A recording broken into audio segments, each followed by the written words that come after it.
Здравейте! Няма да започвам това видео с думите много от вас ме питаха, колкото и да ми се иска, но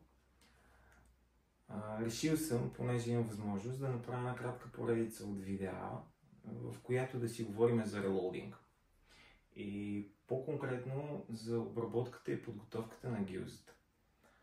Релоудинга започва да придобива популярност у нас и все повече хора се интересуват, но е все по-трудно да се намери информация какви машини са ни необходими, какви инструменти са ни необходими, какви са стъпките и процедурите, които ние трябва да изпълним при обработката и подготовката на една вече изстреляна гилза, за да я направим отново адекватен и добър патрон, на който ние да може да разчитаме. Било то в лова или пък ако стреляме за спортни цели, за състезания. Ако релоудинга е нещо, което ви вълнува и мислите да стартирате или да започнете лека по лека, надявам се следващата поредица от клипчета да ви е полезна.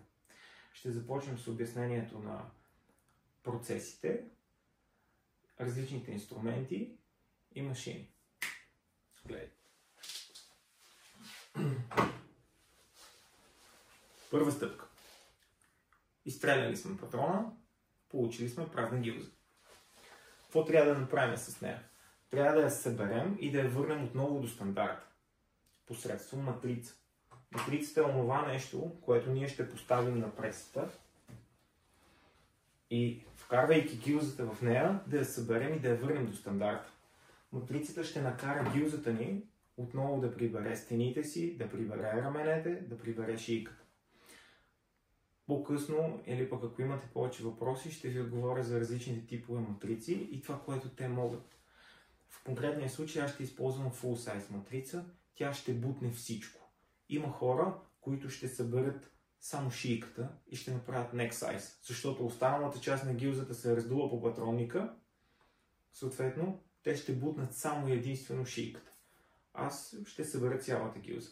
Но аз съм от хората, които не обичат да вкарват мръсни гилзи в full size матрицата си. Ето защо аз ще използвам универсална декапсираща матрица, която просто да избие капсата. Защото след нея следва други процедури. Гледайте.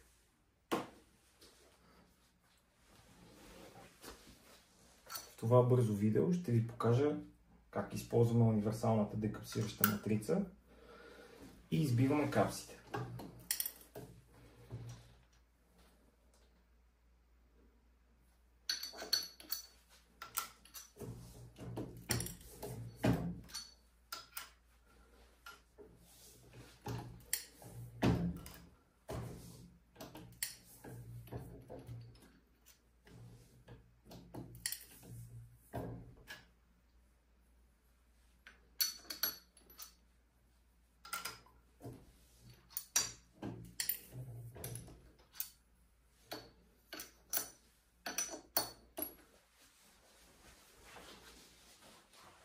След като сме избили капсула, следващата стъпка, която може да предприемем, е единия вариант директно да сайзнем и да върнем гилзата към фабричните размери посредством матрицата.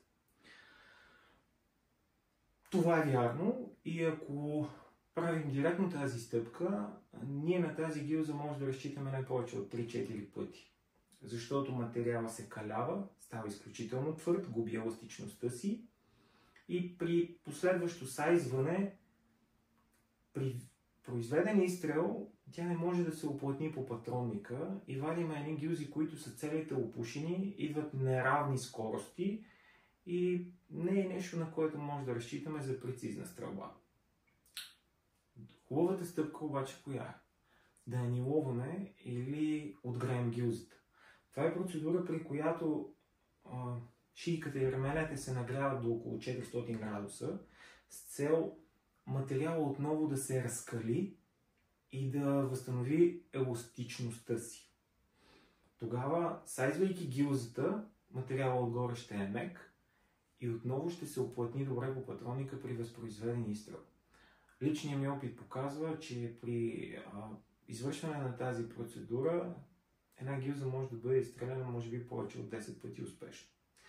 Ако не я правя, я стрелям максимум 3, после трябва да я изхвърля, защото на 4-тия цикъл гилзите са наистина не е нещо, на което може да се разчита.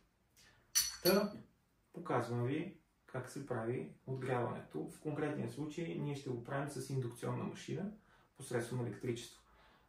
Има хора, които го правят с горелки и двата начина са верни. Каквото можете да си позволите, това. Ако не отгрявате, тогава трябва да знаете, че една гилза стреляте 3-4 пъти и я хвърляте. Гледайте.